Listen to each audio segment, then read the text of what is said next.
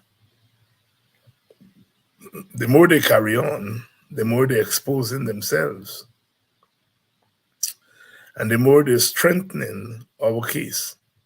So if Rickford Burke is organizing a conference on Guyana, and this government has nothing to hide, why is it carrying on? They should jail Rickford Burke. And if you not get Conga Ado, you not look for rain.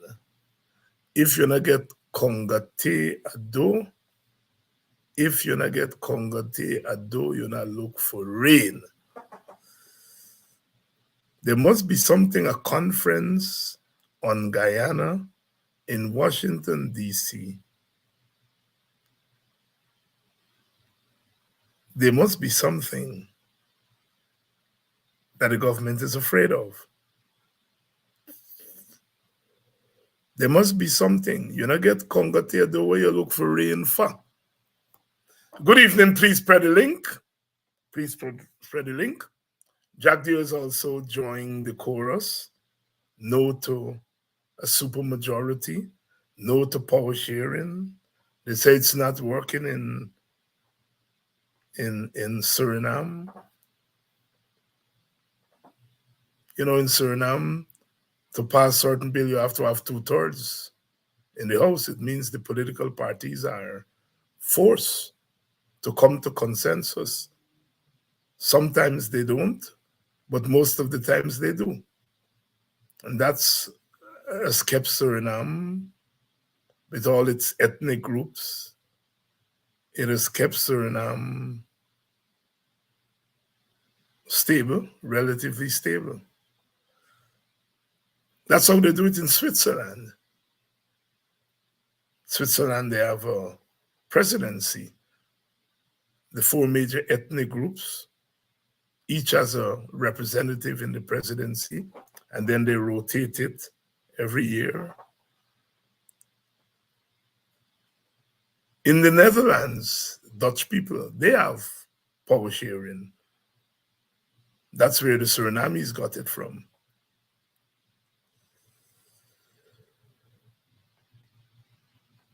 In Ireland, where they were killing each other, eventually could fight the agreement and power sharing. Why do they not want to share power in Guyana? Why the PPP doesn't want to share power? We have charged them with wanting to dominate Guyana. And so people who are into domination and dictatorship, they don't want to share power.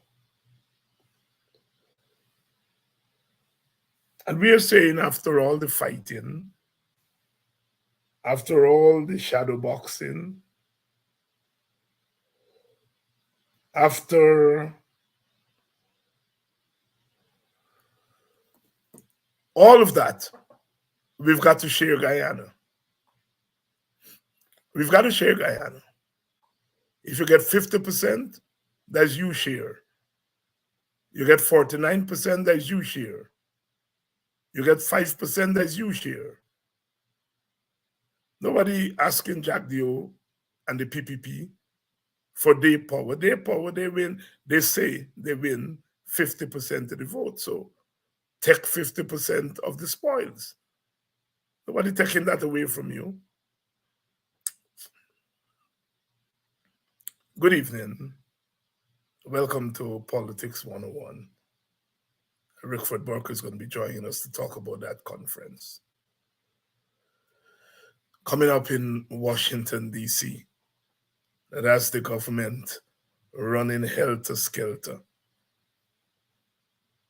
You see, bullies don't like to be exposed. That's why I always say to you all, don't get into that thing that we talking too much. When you want to know whether talking is biting, just check out those to whom the talking is directed.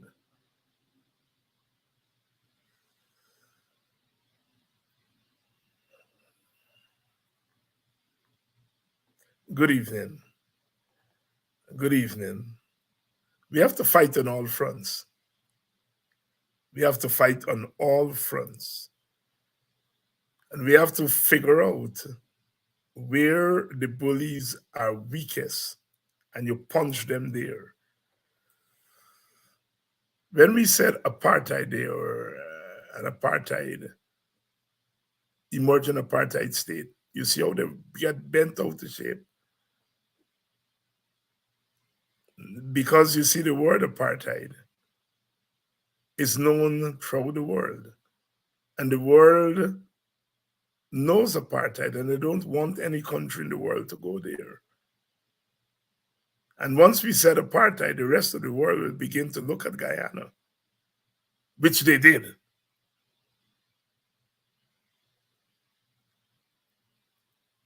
You see, you fight with what you have. And you fight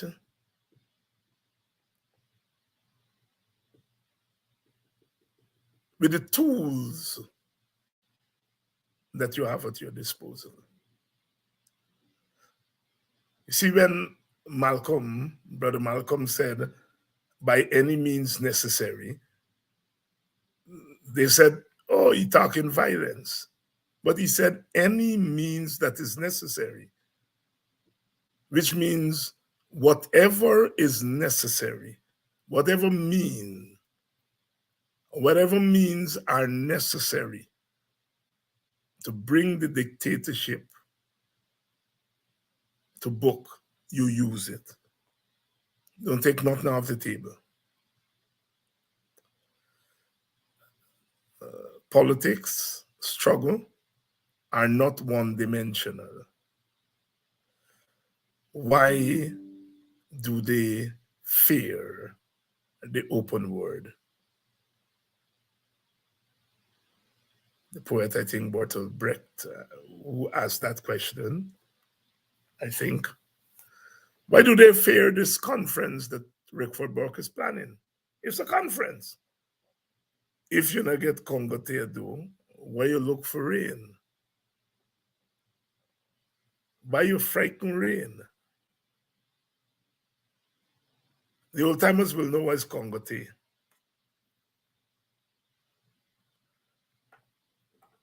Congo tea is that thing, the cassava we grate up for make cassava bread. You call it Congo tea. Old time people, they used to put it in the sun to dry. And of course, when rain is coming, you have to hustle to pick up the Congo tea. So when you get Congo tea, you're always looking out for the rain.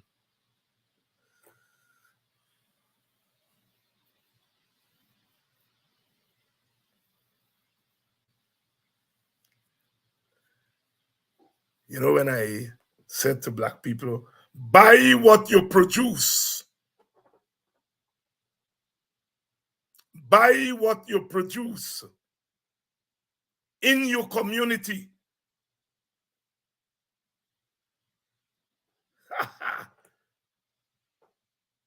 They get bent out of shape. They don't like you. They don't want to give you what you deserve, but they want your money. So when David Hines said, buy what you produce, if you get black pudding and sauce in them black villages, don't go out of those villages to buy it right there in BV, in Buxton, in Denhamstel, in Pleasance. I'm repeating it. Can nobody end Leffin and more when they want a girl back a Korean come to Buxton to buy it. So why you must go in another community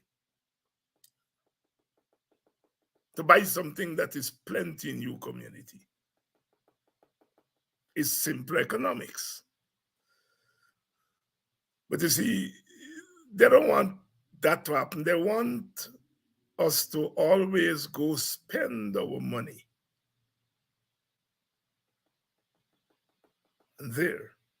And I say to African elite, you must only buy what you don't produce. That is what trade is. If you don't produce something, you buy it from the other community that produces it. And if you produce something, you sell it to them.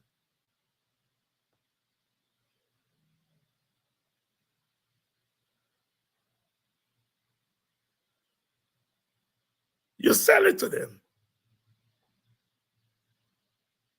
And you want to buy good fried rice. We just make fried rice in Indian people make fried rice, black people make fried rice, and lau mein and so on. But we know when we really want the real thing, we go into the Chinese restaurant. Part of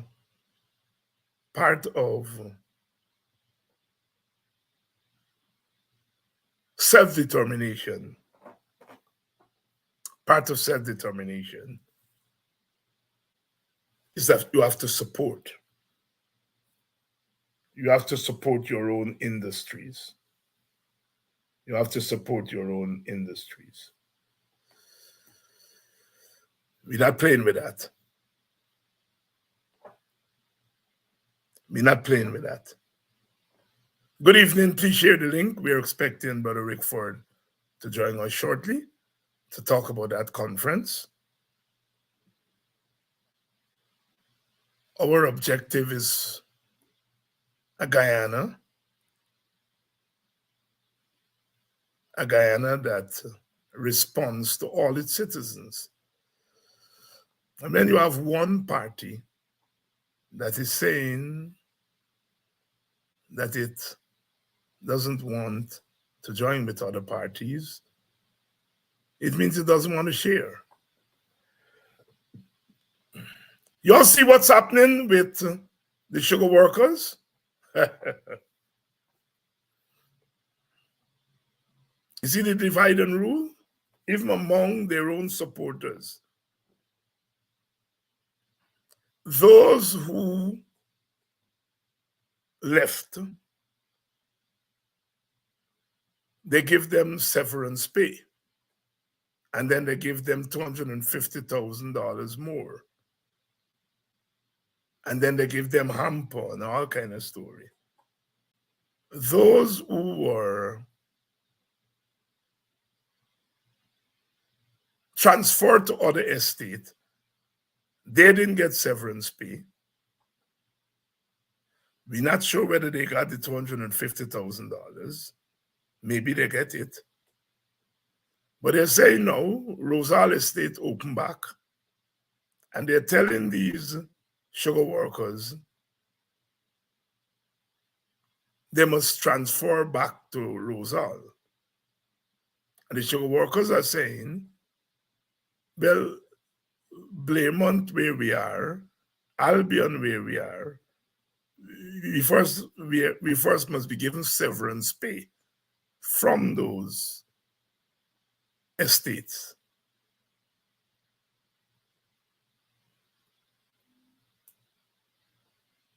Before we go back to Rosal.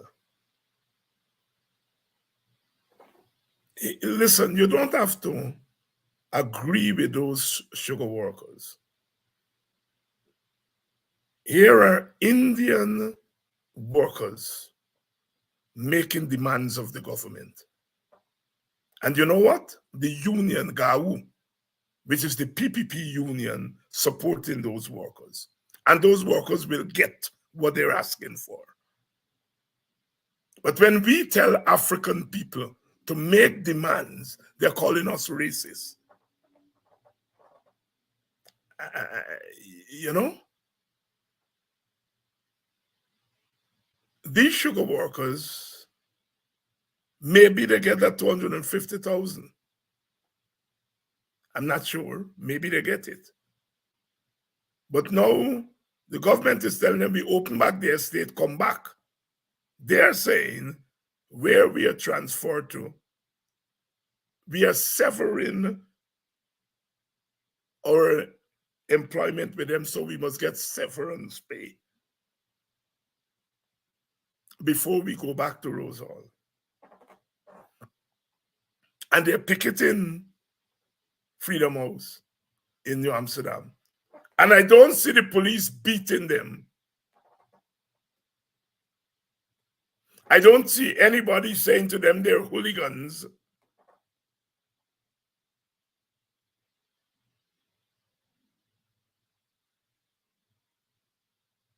They put boots on the ground.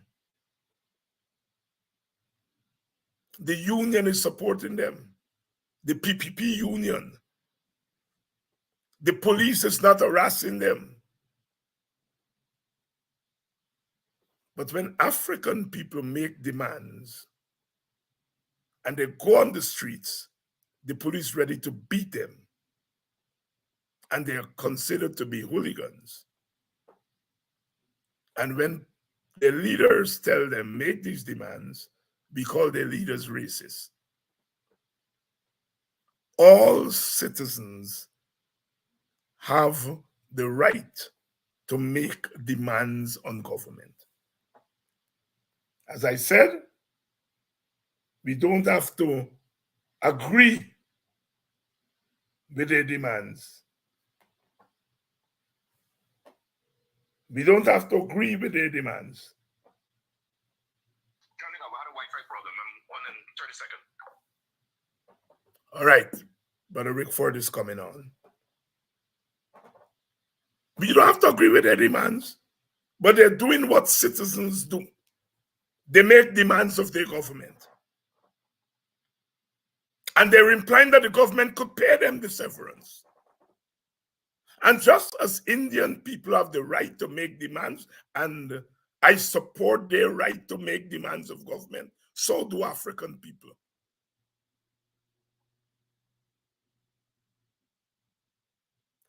When public servants make demands, they say they can't pay it.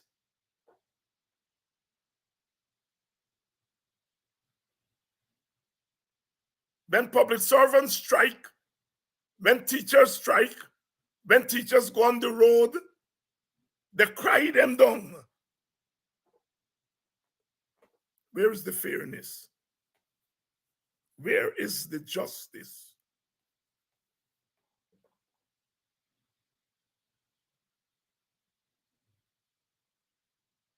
Some people say it's a cynical game because the PPP knows that they will give those people severance.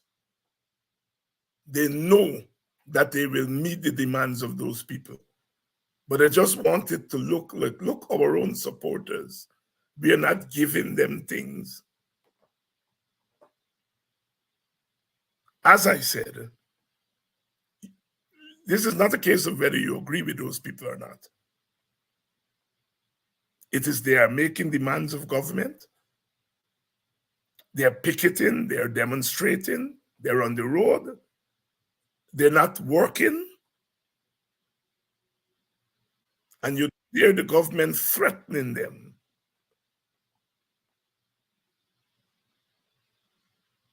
That they will lose their job. Those sugar workers are exercising their right to make demands of government, unmolested. The police not beating them up. If that were public servants making demands of government, the police would have been beating them. The government would have been threatening them that if they don't go to work, they can't get paid. And this is what we mean by apartheid,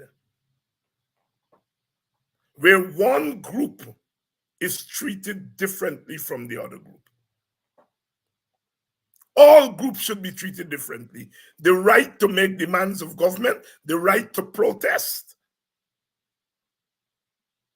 You know, I read something where our brother Richard Van West Charles saying somewhere that Guyana is belong to all of us and ethnic groups should not be making demands of God, talking to black people. Let Richard go to Berbice and say that to those sugar workers. They beat him out of town. But he feels as a black man, and I love Richard. He came on this program many, many times. I love him, and I will always love him. But these black middle class people always feel they can talk down to black people. We should not be making separate demands. Let him go to Kanji and tell those people that, see what they will do with him. The black middle class has to get its act together. I can't call myself a black working class anymore. By virtue of education, I've come out of the working class. For all intents and purposes, I'm middle class. So this is a self-criticism. The black middle class always feel they can undermine black people, the black workers, the black poor people. But anyhow, why do they fear a conference? I'm coming back to that. Rickford Burke says he's organizing a conference. Jack Dio said he will embarrass the people who go to that conference. A big vice president is saying that he will harass people who go to a conference. How many conferences Jack Dio hasn't held? The government who harass people who go to the conference. But there must be something about the conference of Guyana in Washington that is causing the PPP sleepless nights. We're going to promote that conference. We're going to talk about that conference. And we're starting tonight. Let me bring on Rickford Burke. Brother Rickford, good evening. Good evening, Dr. Hines. How are you? Thanks for having me. Were you in the lockups? Absolutely not. I'm not a criminal. All right. The vice president, de facto president of Guyana, said for holding a conference in Washington, you should be locked up. So whenever supporters of the government hold events in America, they should be locked up too, according to that man's logic. But anyhow, let's don't deal with negative energies, as the young people would say. Jack Dio is corrupt, as the young people will say, right? And they give a larger meaning to corruption. When they say you're corrupted in Guyana, it is heavy, is heavy. And Jack Dio fits that bill. Rickford, tell us a little bit about this conference. What how it was initiated, first of all, where the idea came from, and what are you hoping to do at that conference? Well, first the idea came. Good night. Thanks for having me. Good night to your listeners. First, the idea came from us in CGID. We are here in the United States. We believe that the United States government has not adequately responded to our concerns with regard to apartheid policies in Guyana. And when we look at the United States approach to other countries, Myanmar, all the other countries that have despotic leaders like Guyana does, we felt that we need to have an audience with our elected officials as well as with our government officials. And we want to discuss with them the United States government promoting inclusive governance, inclusive growth, meaning everybody must benefit from the prosperity, economic expansion in Guyana. We want to have equal justice and equal rights. We want equity, and we want to have sustainable development for everybody. And it is alarming that the vice president of a country is saying that he's opposed to that. He's opposed to inclusive government. He's in governance. He's opposed to equal rights and justice. He's opposed to equal growth, everybody benefiting from the economy. He's opposed to equal protection under the law. He is opposed to equity, everybody benefiting equally from natural patrimony, from the oil and gas resources, from the wealth of the country. He's opposed to that.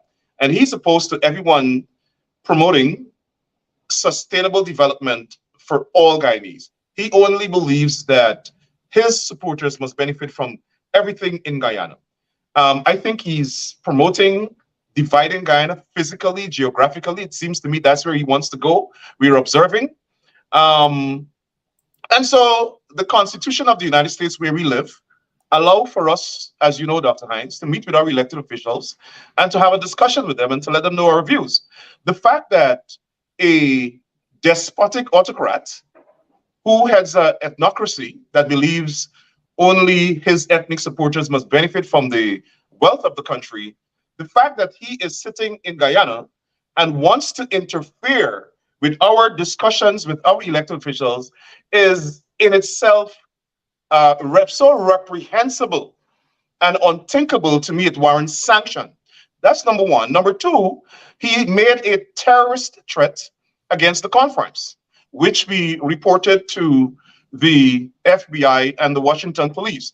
Now, the categorization of his threat as a terrorist threat came from law enforcement. It didn't come from us.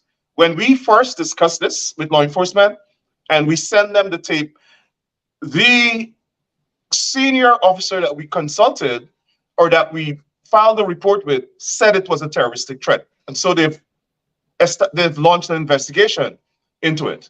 But the arrogance, the effrontery of this deranged man, this deranged, corrupt racist, for him to think that he's some bad John and he is going to say to us, we black people and we opposition support, or we in this country who don't support his policies, we can't have a conference. The effrontery of him, and then to threaten the conference with a terrorist threat takes it up a few notches to the level of an international incident. And I'm wondering, how is he different from probably Osama bin Laden or something? If he is going to stay in Guyana and threaten a conference, he's not only threatening us, he's threatening elected officials. And his intent is to threaten black people, black Americans, black Guyanese. And Dr. Hines, he continues to demonstrate black derangement syndrome, where he uses all of these racist language to describe black people. We are criminals. He said, I'm a criminal. And all of the combined organizations in the diaspora who were convening this conference, we are a criminal network. I think he was looking at the man in the mirror. And also he said, we live in basements. Everybody should be condemning that. Even people in the PPP should be condemning it. It is the worst form of racial profiling, racial stereotyping. It is the worst form of racism. And he is demonstrating that he's a congenital racist. He can't help himself. Rickford, tell us about the conference. What will the conference look like? We know their headline speaker, leader Hakeem Jeffries, is slated to speak. A representative of the Biden administration is slated to speak. Who else are slated to speak or invited to speak? Well, the keynote speakers would be the Democratic leader in Congress, and we'll have a Republican member of Congress speak as well, and other members of Congress will speak. We're waiting to confirm who is available to attend. We'll have presentations from organizations in the diaspora and organizations and individuals in Guyana who are experts in the areas that they will speak on. For instance, we've invited one of our distinguished sons, Dr. Vincent Adams, to speak on the oil and gas sector and the lack of diversity in the oil and gas sector. As you know, no one else but the vice president admitted last week that only Indians were given oil blocks. He admitted that. If that's not racism, what is that? Also, we'll be discussing some of the issues in Guyana, but what this conference is about, it's not mainly focused on Guyana. The primary focus of the conference is on US policy. We want to discuss with our elected officials ways where this United States government can promote the things that we're talking about, the objectives of the conference: inclusive governance, inclusive growth, equal justice, equal protection under the Constitution, equity. We want to ensure that we have equity in Guyana as Black people. We want equality. And we want to make sure that there's sustainable development for everybody, every citizen, not only East Indian supporters of the PPP, everybody, Amerindians, East Indians who don't support the PPP, Black people, everybody, other minority groups. And so that's what this conference is about. And the conference is not organized by Rickford Burke alone. The conference is being organized and convened by a collective of the Guyanese organizations in the diaspora. So for instance, you have organizations in Connecticut, you have organizations in Georgia, organizations in Washington, Maryland, New York, Philadelphia. Maybe you can get one of your Guyanese organizations in Arizona. We welcome that. We want everyone with a view. And Dr. Hines, when the United States government officials go to Guyana, they give scant regard to opposition points of view. The Secretary of State went to Guyana. He met with the opposition leader for a few minutes. He met with the government for all day. The same thing has happened. It's a pattern. It is bad policy on the part of the United States government to only speak with the government. The government does not represent the entire population. And in Guyana, where we have serious concerns and accusations of racism, racial discrimination, ethnic cleansing, extrajudicial killings, marginalization of Amerindians, the US government needs to talk to everybody, and that's what this conference is about. And that's what Bharat Jagdev was against. Bharat Jagdev is a communist. He is a racist. He does not believe that people must have a point of view other than his. He wants to dominate everything. And the fact that the United States government is now willing to sit and talk with the people whose voices have not been heard in Guyana, he's upset about that. And so he wants to dictate to the diaspora when and what we should talk about. It will not happen. And as you said, he challenged us. He said he's going to create hell at the conference. I dare him. I dare him. He can come to the conference and create hell. He can send his representatives to the conference and create hell. We will teach him a lesson of his lifetime. Now, he mentioned the L word, lobby. And I don't know if he understands the difference between lobbying and representation. I don't think he understands the difference. Please explain the difference for us in terms of the conference that you're doing. What heading it falls under. Well, what Jack there does is he throws around on social media and he calls up people in the diaspora and gossips, and whatever people throw at him, he comes and repeats as though it's fact, or if he has knowledge of it. He obviously doesn't know U.S. law. He's as ignorant as a doorpost. Lobbying is when you engage in specific petitioning of the United States government for a policy objective. We're not doing that. We're not asking the United States government to set policy. What we are asking the US government to do is to listen to our opinions and to help promote the objectives that we establish, which is part of the international democratic ethos. Good governance, inclusive growth, equality, equity. Those are foreign policy objectives of the United States, which the United States government promotes all around the world. And so we are saying, we don't think the United States government is doing a good job at ensuring there's equality, there's equity, there's inclusive governance and inclusive growth. And the United States government knows that. The vice president said it. The vice president said they want to see inclusive governance, inclusive growth in Guyana. The Secretary of State also said that. So they know what the issues are. What they're not doing is responding efficiently and sufficiently to our concerns, those of us who live in this country. And that's what we want them to do. We want to have an audience with them. It is their constitutional obligation to meet and talk and listen to their constituents. And that's what we're engaged in. We're engaged in a constitutional process of consultation with our government and our elected officials.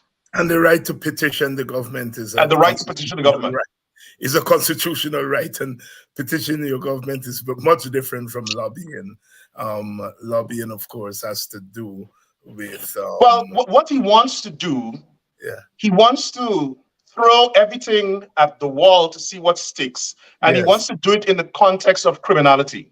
And it is his perception of Black people. If you listen to him in that same press conference, he's implying that Richard Van Charles is a criminal. He called he's saying David Patterson is a criminal. He said Rappel Trotman was involved in criminal activity. Every Black leader, according to Bar Jagdeo, is a criminal. And the fact is, he is presiding over something of a crime family. That's why he thinks he could operate like a mobster, threatening elected officials in this country. And it's going to have serious consequences for him. Serious consequences. The fact that he threatened this conference, the fact that he made a terroristic threat against the conference, the fact that he is harassing Guyanese, it's a federal offense. It violates the Transnational Repression and Prevention Act. So, and like I said, we filed 2 complaints. We filed a complaint with the FBI under the Transnational Repression and Prevention Act, and also we filed a terroristic threat complaint with the Washington, D.C. police. So is this conference open to the general public? The conference is by invitation only. By invitation only? Yes. Right. And so we will have a website up soon. Persons, you have to be affiliated with the organizations who are convening the conference. And the conference is not only just a conference, you'll be subjected to a background check because you'll have senior government officials involved in our deliberations. And so we have to, I'm sorry, one of my phones is ringing. We have to make sure that they're safe, and there's a process, as you know, when you go to Washington and you want to meet with government officials, you have to go through a background check. So the conference is not open to the public, but the public will know what transpires at the conference. Well, and what date is this conference? The conference is from September 27th to September 28th. On the first day, we'll have briefings. We've asked for briefings with the White House. We've asked for briefings with the Justice Department. We've asked for briefings with the FBI. We've asked for briefings with the State Department and members of Congress, and then specifically the Congressional Black Caucus. And for those who don't know, a briefing is when the US government meets with a particular group of people to brief them on US action, US policy with regard to their particular interests, and we exchange information and we have a dialogue. you have a dialogue. And people who, organizations that wish to be part of the conference should contact you. No, there's we have the conference invite or flyer out. There's a number there for people to contact. I can give the number if I let me say before the end of the interview. I'll pull up the number, um, and also they can contact anyone from CGID, from NAR, from um, the Concerned Guyanese Patriots of Atlanta. Um, and if they want, okay, so the number to contact for inquiries with regard to the conference is 202 573 7880. 202 573 7880. And that's the And number. individuals can attend the conference, but they will have to have, according to the conference rules, you will have to have a reference from one of the convening organizations. There you go. There you go. Rickford Burke here tonight, bringing us up to date on the conference on Guyana that is being planned. Rickford Burke, as you know, is part of the diaspora.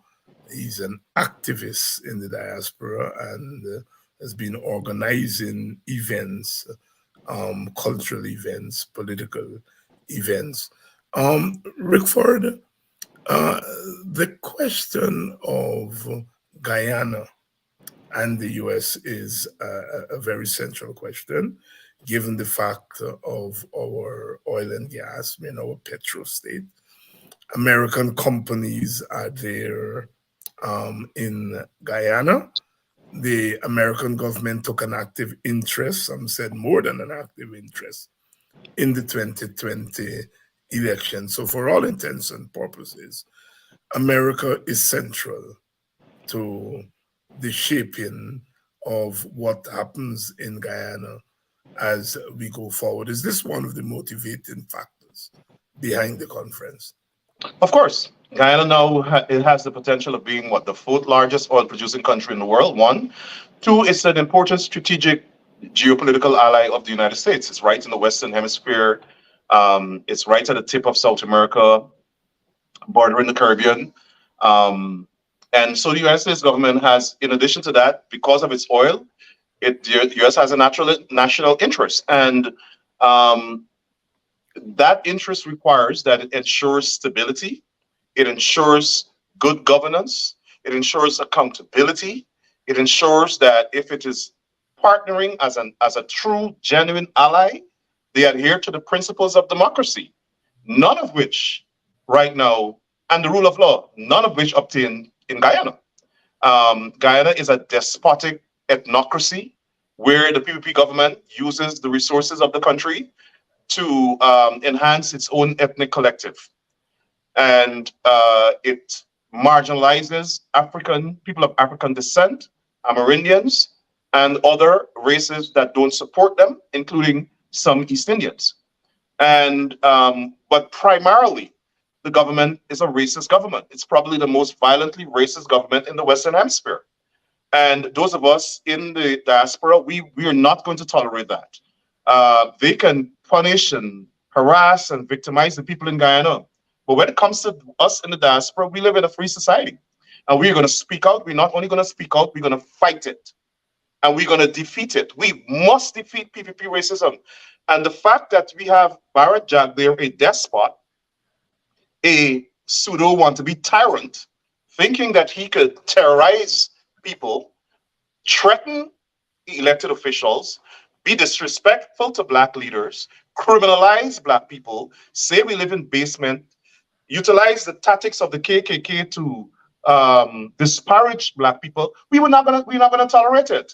And the fact that he said that he's gonna come after us, we want to put him on notice. We're gonna come after him too, and we don't have to make up anything to come after him, right? He's making up stuff. He's abusing his power as a government official to force the police force to act unlawfully and put out wanted bulletins and all sorts of things. We don't have to do that. We just have to look at his acts, his conduct, He just acknowledged that at the Roger Luncheon memorial service, he acknowledged that his government engaged in unlawful killings. They like to categorize these people that they killed as criminals. Well, the Constitution doesn't give Bar Jagdeo and the PPP the right to determine who's a criminal and kill them. If these people were criminals or committed crimes, and we know most of them were not criminals, but if they are, there's a process outlined in the Constitution for somebody accused of a crime.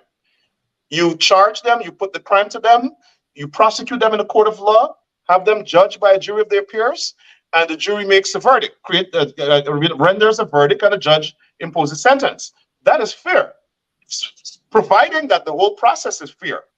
We will accept that. But the fact that Bar Jagdeo thinks that he's judge, jury, and executioner, and his government systematically killed these people, committed genocide, and he got away with it, and now he's boasting that because the GDF, that is his words, he said he couldn't trust the leadership of the GDF to carry out his instructions to enforce the law, or whatever that means. And again, that's an admission of an unconstitutional act. The GDF is not responsible for enforcing law in Guyana. GDF protects the nation from external threats, and in cases of emergency can assist the police with law enforcement, but the primary law enforcement agency is the Guyana Police Force. What Jagdeo did not like is the fact that the GDF is populated by a lot of Black people, and he felt that the GDF, being mainly Black, will not carry out his instructions to kill Black people, innocent Black people. And so he created this phantom death squad, which executed his government's objectives. That's a crime against humanity. It's an international crime. It should be prosecuted. It should be investigated now that he has admitted. And that's one area, one issue we will raise at the conference. It will feature prominently at the conference.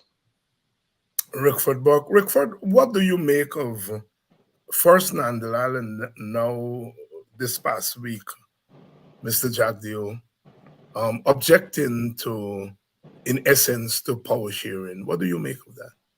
They don't believe Black people must own anything, manage the country, be involved in government. These are racist. I don't care what anybody tell me. I've looked at the history of the PPP. I've studied it. I've studied them. They don't believe in the rights of people of African descent. Don't mind how they dress it up. Don't mind how they cloak it. That's it. That's my conclusion. And only my God, Lord, and Savior, Jesus Christ, can change that. Unless they themselves change. They don't believe in the rights of Black people. They don't believe we're equal citizens. They believe in East Indian racial supremacy. They believe in ethnic supremacy. They believe that Black people are second-class citizens. And we must fight it. It is dangerous. And that's why I think Bar Jagdeo wants to get the country. He's inciting racial hostility to the point where we'll have a civil conflict. And then they probably want to separate the country. That's just my view. That's how I'm reading it. And I'm entitled to my opinion. One of the other things too that alarmed me, that is shocking, is Bar Jagdeo in that same press conference said, why must the PPP government, or we, meaning him and Ali, give Parliament any role in the management and oversight of the oil and gas industry, which is shocking. It's an admission that they are an apartheid government, that they're a despotic dictatorship. Parliament is the highest decision-making forum in the country. Parliament makes the laws. Parliament makes the laws that regulate the oil and gas industry. Parliament has oversight of any sector in the country. And the fact that he is bold enough, he has the gall to tell the country that Parliament must not play any role, only him and his cabal, it is shocking and appalling. And I can assure the Guyanese people that tape, that video will be played at the conference. We will use all of his words against him at the conference. All of his words against him at the conference. You would have heard the head of the Police Complaints Authority making the point that the Commission of Police acting has broken the law because investigation that should have gone to the Police Complaints Authority were done by the police. What's your view on that? Well, I'm glad that he said it. We have been saying all the time that the police commissioner has been acting unlawfully, and in addition to that, executing political directives to benefit the political party in government. And you notice people have been saying it's the PPP political force. And we've always contended that he's been breaking the law. First of all, he's unlawfully appointed as police commissioner, and he is operating in violation of the law. And if you notice, the government has responded. The government wants that. The government wants a police commissioner that they can use as a puppet. They want to have somebody that they can manipulate, and he fits the bill. That's why he's there. And he is not going to tell the government that he can do certain things because they're illegal. He's going to do it. This is the worst police commissioner in the history of the country. He should be fired. He's the most unqualified ever to sit in that seat. And I see the opposition is apparently going to take court action. We welcome that in CGID. He should not be in that office. He's unqualified. He's committed several unlawful acts. And I'm amazed that the citizens of Guyana haven't flooded the courts with lawsuits against him.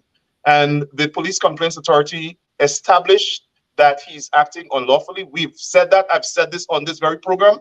Some of the things the Guyana Police Force does is unlawful.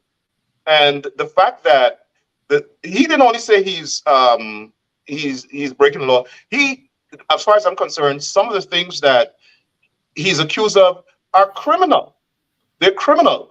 The chairman of the Police Complaints Authority accused him of covering up. That's public corruption. That's misconduct in public office. It's a crime, and it should be investigated. But who's going to investigate the corrupt? The corrupt.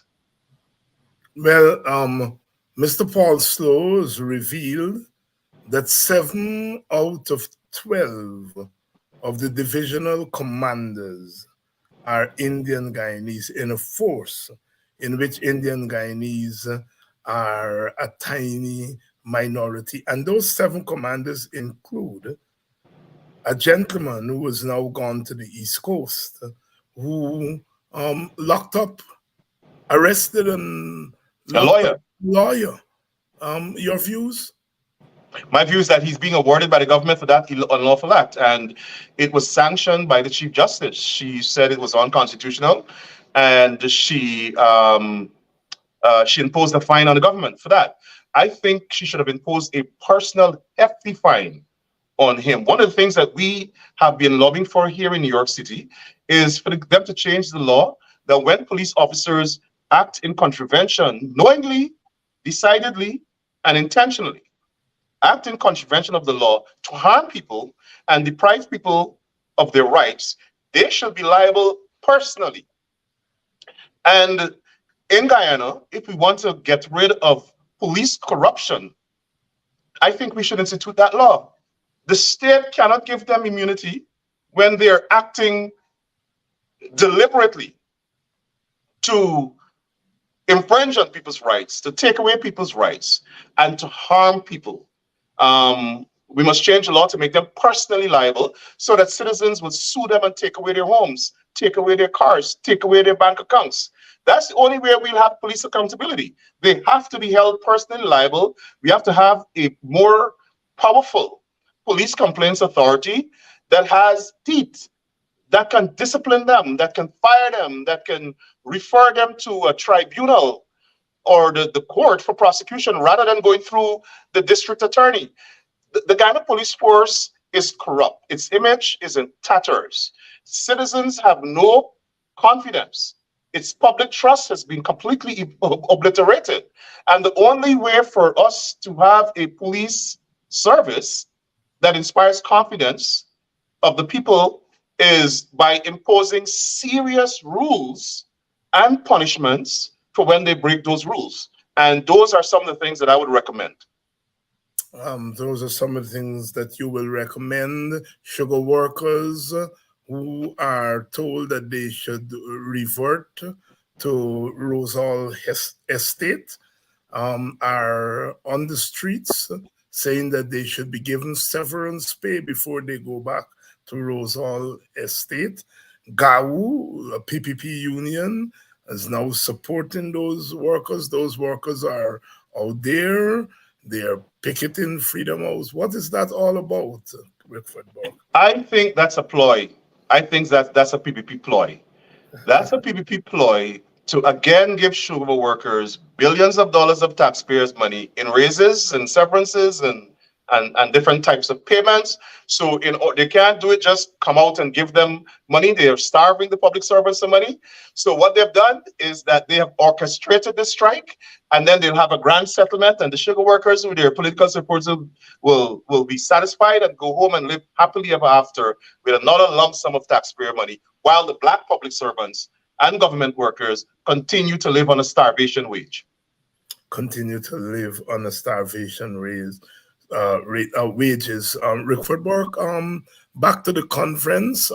Anything about the conference that I didn't ask you that you want to tell us about?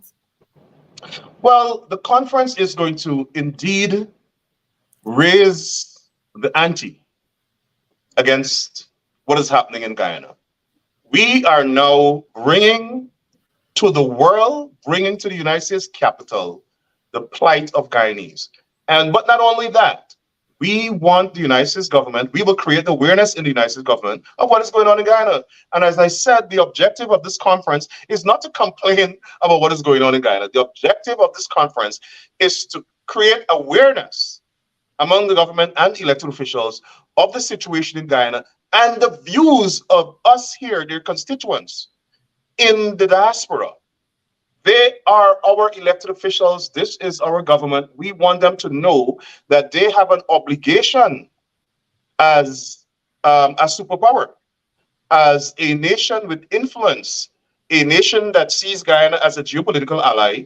They have an obligation to ensure they promote American values in Guyana and foreign policy objectives, American foreign policy objectives, which include promoting democracy, which include inclusive growth, inclusive governance, equality, equity, equal rights and justice, racial justice, and ensure that everybody benefits from the wealth of the country. We cannot go on where the government is marginalizing Black people, using all of the resources, the oil and gas wealth, the national patrimony of Guyana, only for East Indians supporters of the PPP. It can't happen. It cannot happen. It has to stop. The country belongs to everybody. We will not rest until we campaign that out of existence. We must have equality in Guyana. The fact that we have this family now going to Guyana to apologize for colonialism and slavery, the PPP needs to apologize for all the years of racism and pay reparations to the African Guyanese community and the Amerindian community that they have marginalized and deprived. We have to start demanding these things from the government. And I want the people of Guyana to listen carefully to what I'm saying. We have been complaining every time the PPP goes into power about racism. Never has Bart Jagdale and the PPP and Ali never sat with Black organizations, the Black leadership, to have a discussion. Never. They have not done it. They don't believe in it. They don't think we are part of the country. And you know what they do? They go and pay some Black people who are on the periphery of the Black population and bring them and say, hey, listen, we talking to you. We want to talk to them. They are insistent that the main opposition supporters who are African Guyanese, they calculatingly make the decision that they will cut us out of everything, cut us out of governance, even though we're in parliament. They have never, ever granted one motion from the opposition in parliament. Not one. Don't mind if the country is ablaze. Don't mind if Venezuela taking over the country. They refuse to give the opposition one motion. And Dr. Hines, to think that these people have a one-seat majority government, one seat. And this is how they govern the country. What about when they have a two-seat or five-seat majority? They're going to slaughter all the Black people again. So we have to now put our feet down and say, no more racism. We either have a country or we don't. We either have a country or we don't. All of us benefit from this resource in this country, or none of us at all. And the fact that Barjabdeo has now boasted about the genocide that his government conducted on Afro-Guyanese, to me warrants, one, retaliation, two, an investigation, three, that he be tried criminally, either in The Hague or in Guyana for this atrocity. Something has to happen. Black people should not sit down anymore and skin their teeth and think all is well in Guyana when you have a dictator and a racist like Barjabdeo admitting and boasting that they killed what, over 1,400 Black people with no consequence, with impunity. Unacceptable. It's an abomination. And the people of Guyana should raise their voices in condemnation of that and demand accountability and demand justice. Demand accountability and justice. Rickford Burke, thank you very much for coming on. I will bring you back closer to the conference to give us an update. Thank you very much, Brother Rickford, for coming. Thanks for having me. Have a good night. Thank you so much.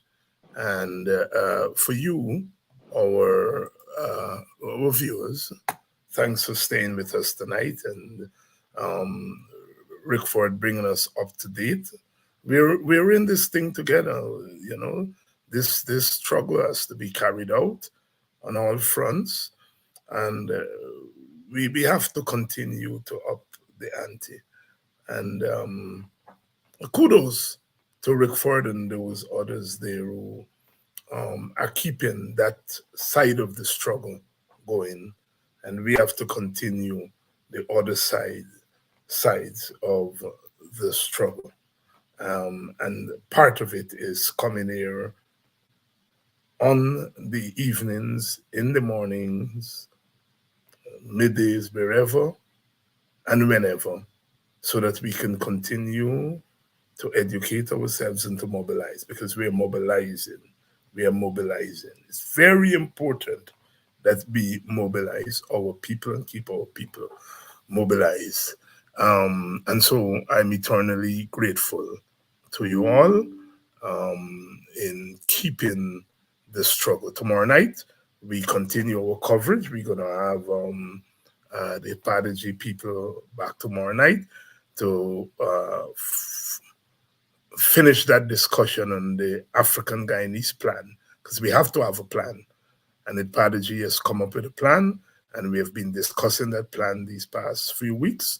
We're going to have that plan on Thursday. I think I have the WPA people who are going to be on, and among other things, they'll be launching their campaign fund and talking to us about what the party's thinking as we move forward with our struggle. Guyana belongs to all of us. We want a democratic Guyana, an inclusive Guyana, not just a mouth inclusiveness, real inclusiveness. So tomorrow night, we'll be back again. Imagine in Dr. Lunchen's name, the vice president and former president is engaging in that kind of conversation about an era that means so much to so many people. So many lives were lost. So many families suffered. And that man stands up on the commemoration of the life of Roger Luncheon, to remember Luncheon for what was simply genocide, a minor genocide.